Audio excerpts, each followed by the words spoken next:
नमस्कार. श्री स्वामी समर्थ. मी गायत्री आपल्या सर्वांचे स्वागत करते भक्ती आणि भोजन या चॅनलवरती.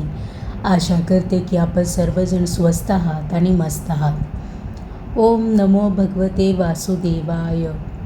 आपल्या जीवनात काही दिवस असे असतात जे फक्त कॅलेंडरावरचे दिवस नसतात, तर ते आपल्या नशिबाला बदलण्याची ताकद ठेवतात. एक असा दिवस ज्या दिवशी केलेलं प्रत्येक चांगलं काम, प्रत्येक दान, प्रत्येक प्रार्थना अक्षय बनतं, म्हणजेच कधीही न संपणारं पुण्य देतं. तो पवित्र दिवस म्हणजे अक्षय तृतीया. पण अक्षय तृतीया म्हणजे फक्त सोनं खरेदी करण्याचा दिवस आहे का, की यामागे काही खोल आध्यात्मिक रहस्य दडले आहे? आजच्या या भक्तिमय प्रवासात आपण जाणून घेणार आहोत या दिवसाचं अद्भुत महत्त्व, मनाला स्पर्श करणाऱ्या पौराणिक कथा, सोपी आणि प्रभावी पूजाविधी, शक्तिशाली मंत्र आणि भावपूर्ण अभंग, आणि सर्वात महत्त्वाचं आपल्या जीवनात अक्षय कसं निर्माण करायचं. तर चला भक्ती, श्रद्धा आणि सकारात्मकतेने भरलेल्या या सुंदर भक्ती प्रवासाची सुरुवात करूया. अक्षय तृतीया या शब्दातच एक गूढ शक्ती दडलेली आहे. अक्षय म्हणजे जे कधीही संपत नाही, जे सदैव वाढतच राहते.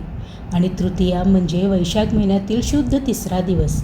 म्हणजे हा तो पवित्र दिवस आहे ज्या दिवशी केलेलं प्रत्येक शुभ कार्य अक्षय म्हणजेच अनंत फल देणारं ठरतं. या दिवसाचं विशेष महत्त्व म्हणजे या दिवशी कोणत्याही शुभमुहूर्त पाहण्याची गरज नसते. होय, लग्न असो, नवीन व्यवसाय सुरू करणे असो, घर खरेदी, सोनं घेणं किंवा कोणतेही नवीन पावलं टाकणं, प्रत्येक कार्य या दिवशी आपोआप शुभ मानलं जातं. म्हणूनच अनेक लोक या दिवशी आपल्या आयुष्यातील नवीन सुरुवात करतात. पण अक्षय तृतीया फक्त भौतिक गोष्टीसाठी नाही. या दिवशी केलेलं दान, जप, तप आणि पूजा याचं फळ अनेक पटीनं वाढतं. असं मानलं जातं की या दिवशी दिलेलं अन्न, पाणी, वस्त्र कधीही वाया जात नाही. ते आपल्याला आयुष्यभर पुण्य देत राहतं. म्हणूनच अक्षय तृतीया आपल्याला शिकवते, घेण्यापेक्षा देण्यातच खरा आनंद आहे. या पवित्र दिवशी फक्त संपत्तीचीच नव्हे तर चांगल्या कर्माची सुद्धा सुरुवात करूया. अक्षय तृतीया हा फक्त एक सण नाही, तर त्यामागे अनेक पौराणिक कथा आणि दिव्य रहस्य दडलेले आहे. त्यापैकी पहिली कथा सुदामा आणि श्रीकृष्णाची. एक गरीब पण भक्तीने समृद्ध ब्राह्मण, त्याचं नाव सुदामा. घरात दारिद्र्य होतं, पण मनात श्रीकृष्णाविषयी अपार प्रेम होतं. तो आपल्या मित्राकडे श्रीकृष्णाकडे गेला, हातात फक्त साधेसे पोह्याचे दाणे. पण त्या छोट्याशा भेटीमागे निष्काम प्रेम आणि श्रद्धा होती. श्रीकृष्णाने ते पोहे इतक्या प्रेमाने स्वीकारले की त्या क्षणी सुदामाचं आयुष्य बदललं. घरी परतल्यानंतर त्याची झोपडी राजवाड्यात बदलली होती. हे होतं अक्षय तृतीयेचं चमत्कारिक फळ. या कथेचा संदेश असा की निष्काम भावनेने केलेली सेवा कधीही वाया जात नाही. दुसरी कथा पांडवांना अक्षय पात्र. महाभारताच्या काळात पांडव वनवासात होते. अन्नाची खूप कमतरता होती. दररोज अतिथी येत पण अन्न अपूर पडत होतं. तेव्हा त्यांनी भगवान सूर्यदेवाची प्रार्थना केली. सूर्यदेव प्रसन्न झाले आणि त्यांनी पांडवांना दिलं अक्षय पात्र. या पात्रातून अन्न कधीही संपत नव्हतं, जोपर्यंत द्रौपदी स्वतः जेवत नव्हती. यामुळे पांडवाचा प्रत्येक दिवस सुखाने जाऊ लागला. हे कथा आपल्याला शिकवतो, श्रद्धा आणि भक्तीनं कोणत्याही संकटावर मात करता येते. तिसरी कथा गंगेचा अवतार. असं मानलं जाते की अक्षय तृतीयेला गंगा मातेचा अवतार पृथ्वीवर झाला. स्वर्गातून पृथ्वीवर अवतरलेली गंगा पापांचा नाश करणारी, जीवन शुद्ध करणारी. म्हणूनच या दिवशी गंगा स्नान अत्यंत पवित्र आणि पुण्यदायी मानलं जातं. जिथे गंगा नाही तेथेही या दिवशी पवित्र स्नान करून गंगेचं स्मरण केलं जातं. या तिन्ही कथा आपल्याला एकच गोष्ट शिकवतात, निष्काम सेवा, अढळ श्रद्धा आणि पवित्र भाव याच गोष्टी आपल्या जीवनाला अक्षय बनवतात. अक्षय तृतीयेच्या दिवशी केलेली पूजा आपल्या जीवनात सुख, समृद्धी आणि शांती घेऊन येते.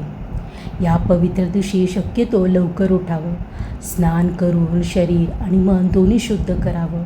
स्वच्छ, शक्यतो पांढरे किंवा पिवळे वस्त्र परिधान करावेत. घरात पूजेसाठी एक स्वच्छ आणि शांत स्थान तयार करावं. फुलांनी आणि दिव्यांनी ते सुंदर सजवावं.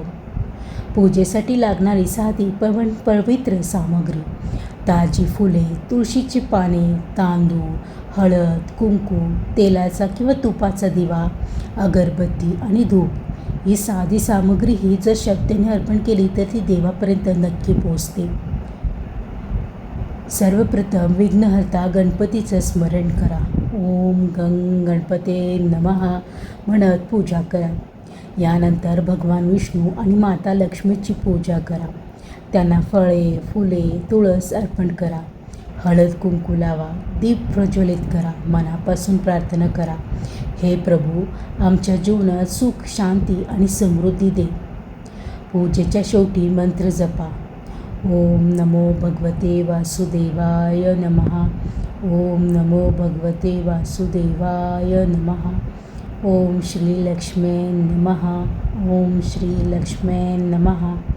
हे दोन्ही मंत्र 108 वेळा जपल्यास मन शांत होतं आणि सकारात्मक ऊर्जा वाढते. पूजा ही केवळ विधी नसते, ती आपल्या श्रद्धेची आणि भावनेची अभिव्यक्ती असते. मन शुद्ध असेल, भावना खरी असेल तर देव आपल्याला नक्कीच आशीर्वाद देतो. आता आपण प्रवेश करत आहोत त्या पवित्र भक्तिप्रवासाच्या सर्वात शांत आणि शक्तिशाली भागात, ते म्हणजे मंत्रजप. मंत्र म्हणजे केवळ शब्द नाहीत, ते आहेत ऊर्जा, कंपन आणि दिव्य शक्ती. जेव्हा आपण मंत्र जप करतो तेव्हा आपलं मन शांत होतं आणि आत्मा परमेश्वराशी जोडला जातो. ओम नमो भगवते वासुदेवाय. ओम नमो भगवते वासुदेवाय. हा मंत्र भगवान विष्णूचा आहे, जो आपल्या जीवनात शांती, संरक्षण आणि सकारात्मकता आणतो. ओम श्री लक्ष्मी नमः. ओम श्री लक्ष्मी नमः. हा मंत्र माता लक्ष्मीचा आहे, जो आपल्या जीवनात समृद्धी आणि आनंद भरतो. हे दोन्ही मंत्र 108 वेळ जप करा. माळ असल्यास तिचा उपयोग करा, नसल्यास मनात श्रद्धेने मोजा. प्रत्येक मंत्र उच्चारताना आपलं लक्ष फक्त त्या शब्दावर ठेवा. डोळे हलकेच बंद करा. दीर्घ श्वास घ्या आणि स्वतःला पूर्णपणे या जपात समर्पित करा. मनातील सर्व चिंता सोडा आणि फक्त या दिव्य कंपनांचा अनुभव घ्या. विश्वास ठेवा, या पवित्र अक्षय तृतीयेच्या दिवशी केलेला मंत्र जप तुमच्या जीवनात सकारात्मक बदल घडवेल. आता आपण पुढे जाऊया भक्तीच्या आणखी एका सुंदर टप्प्याकडे. आता वेळ आली आहे भक्तीमध्ये पूर्णपणे रंगून जायची. मनातील सर्व चिंता बाजूला ठेवूया आणि फक्त विठ्ठलाच्या नामात स्वतःला विसरून जाऊया. पांडुरंगा दया करा, तुमच्या चरणी मन धरा. भक्तेच्या ओढीने या, कृपा तुमची आम्हा करा. पांडुरंगा दया करा, तुमच्या चरणी मन धरा. विठ्ठल विठ्ठल विठ्ठल नामाचा गजर करा. हरिनामाच्या रंगात आपलं जीवन भरा. विठ्ठल विठ्ठल विठ्ठल नामाचा गजर करा. चला सगळे मिळून म्हणूया, विठ्ठल विठ्ठल विठ्ठल पांडुरंग पांडुरंग पांडुरंग पांडुरंग पांडुरंग. नामात इतकी शक्ती आहे की ते आपल्या मनातील दुःख दूर करतं. फक्त एकदा मनापासून विठ्ठल म्हणा आणि अनुभव घ्या त्या शांततेचा. अक्षय तृतीयाच्या या पवित्र दिवशी भगवान विठ्ठल आपल्या सर्वांवर कृपा करो. आता आपण पुढे जाऊया या दिवसाच्या आणखी एका महत्त्वाच्या भागाकडे. अक्षय तृतीया म्हणजे फक्त पूजा किंवा विधी नाही, तर हा दिवस आहे देण्याचा, वाटण्याचा आणि मानवतेचा. या पवित्र दिवशी केलेलं दान अनेक पटीनं वाटतं आणि ते अक्षय पुण्य बनवून आपल्या आयुष्यात परत येतं. दानाचे अनेक प्रकार आहेत. पहिलं अन्नदान. भुकेल्या व्यक्तीला अन्न देणं हे सर्वात मोठं पुण्य मानलं जातं. जलदान. तहानलेल्या व्यक्तीला पाणी देणं हे जीवन देण्यासारखंच आहे. वस्त्रदान. गरजू व्यक्तीला कपडे देणे त्यांच्या आयुष्यात सन्मान आणि ऊब देतं. कल्पना करा, तुम्ही दिलेलं एक छोटंसं अन्नदान कुणाच्या एका दिवसाची भूक भागवू शकतं. तुम्ही दिलेलं पाणी कुणाला नवसंजीवनी देऊ शकतं आणि तुमचं छोटंसं दान कुणाच्या चेहऱ्यावर हास्य आणू शकतं. दान केल्याने संपत्ती कमी होत नाही, तर ती अधिकाधिक वाढत जाते. कारण जे आपण देतो तेच अनेक पटीनं आपल्या आयुष्यात परत येतं. अक्षय तृतीया आपल्याला शिकवते, संपत्ती ही साठवण्यासाठी नाही तर वाटण्याची आहे. या दिवशी आपण जितकं शक्य आहे तितकं दान करूया आणि आपल्या जीवनाला खऱ्या अर्थाने अक्षय बनवूया. चला आता या सुंदर भक्ती प्रवासाचा शेवटचा आणि सर्वात भावपूर्ण भाग पाहूया. अक्षय तृतीया हा फक्त एक सण नाही, तर तो आपल्या जीवनात जगण्याचा एक सुंदर शिकवण देतो. आजच्या या धावपळीच्या आयुष्यात आपण अनेकदा विसरतो की खरं सुख कशात आहे. चांगलं कर्म कधीच वाया जात नाही. आपण केलेली प्रत्येक गोष्ट, मदत, प्रत्येक चांगलं कार्य कधीतरी आपल्या आयुष्यात अक्षय फळ देऊन जातं. दुसरी शिकवण, श्रद्धा आणि संयम खूप महत्त्वाचे आहेत. प्रत्येक गोष्ट वेळेवरच मिळते, फक्त विश्वास ठेवायला हवा.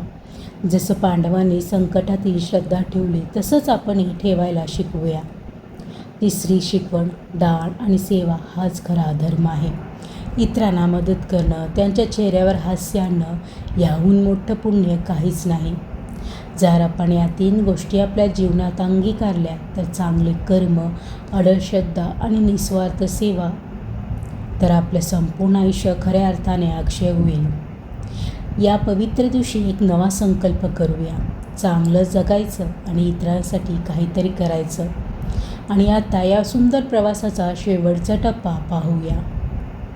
आज आपण अक्षय तृतीयेचा हा सुंदर भक्तिप्रवास एकत्र अनुभवला. पण लक्षात ठेवा, अक्षय तृतीया म्हणजे केवळ सोनं खरेदी करण्याचा दिवस नाही. तो आहे नवीन चांगले विचार सुरू करण्याचा दिवस, पुण्य कमवायचा दिवस आणि आपल्या जीवनाला सकारात्मक दिशा देण्याचा दिवस. या पवित्र दिवशी देवाकडे एकच प्रार्थना करूया. आपल्या जीवनात नेहमी सुख, शांती, समाधान आणि चांगल्या कर्माची संपत्ती राहो आणि आपण जे काही करू ते इतरांच्या भल्यासाठी असू दे.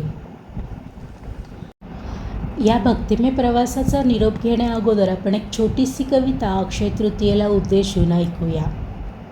अक्षय पुण्याचा हा दिवस आला, भक्तीचा दिवा अंतरी उजळला. श्रद्धेच्या ओव्या गाऊया, मनात प्रेम फुलवूया.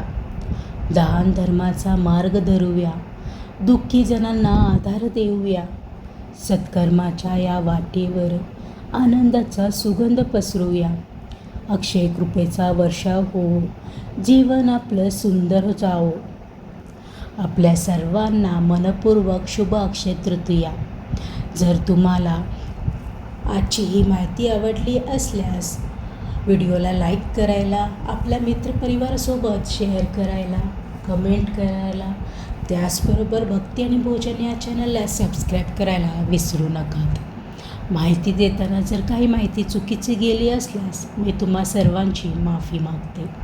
मी गायत्री आपल्या सर्वांचा निरोप घेते. पुन्हा भेटूयात नवीन भक्तिमय प्रवासात, नवीन भक्तिकथेसह. तोपर्यंत नमस्कार. श्री स्वामी समर्थ.